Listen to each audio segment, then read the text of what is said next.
Let's practice reading this passage out loud together. Remember, it's important to practice your reading out loud.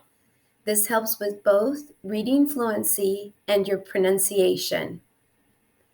So please read after me. Your Brain on Languages by Jia Huang. How are languages and your brain connected? Did you know your brain only weighs 3 pounds?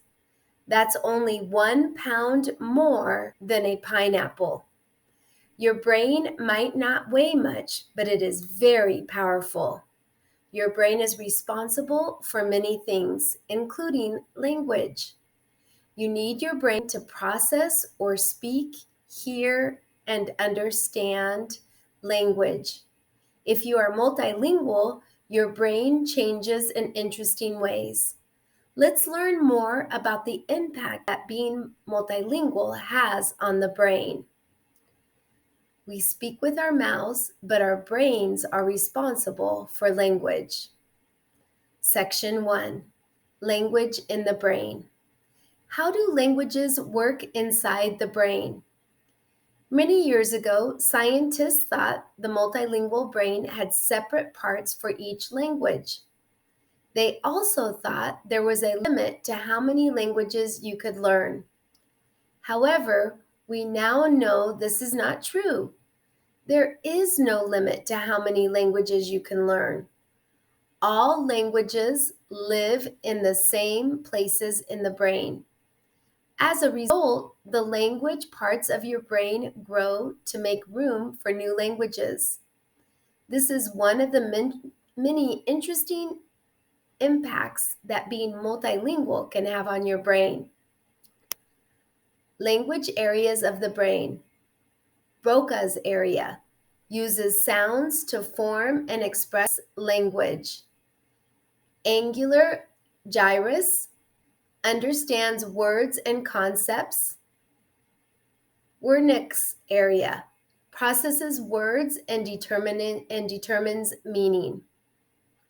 Multilingual brains have to search through multiple languages to find the right words when speaking.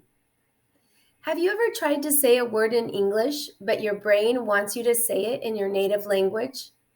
There's a reason for this. Since languages live in the same parts of your brain, a new language competes with the language already inside your brain. At first, your native language is more dominant. Eventually, your brain learns to manage both languages when you speak. Over time, your brain becomes so flexible that you don't even realize it is managing multiple languages. Let's read section 2. Switching languages. What are the benefits and challenges of switching between languages? There are many benefits to regularly speaking multiple languages.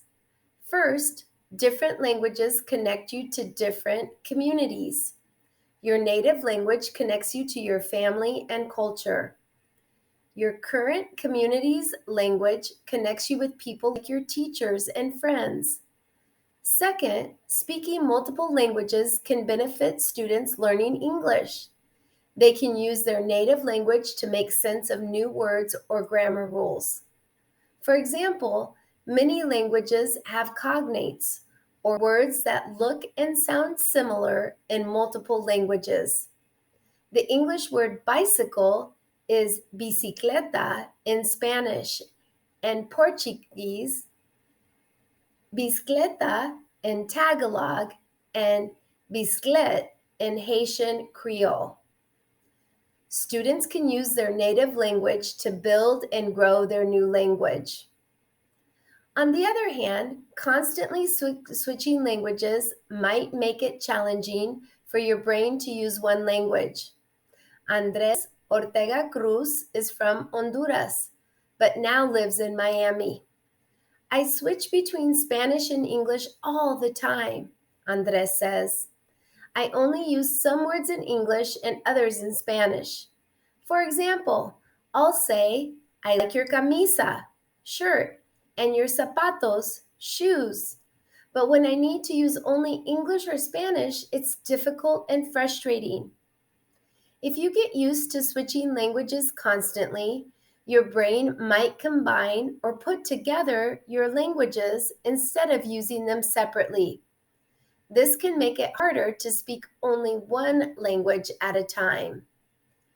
Sometimes friends who know the same language will switch between them when they communicate.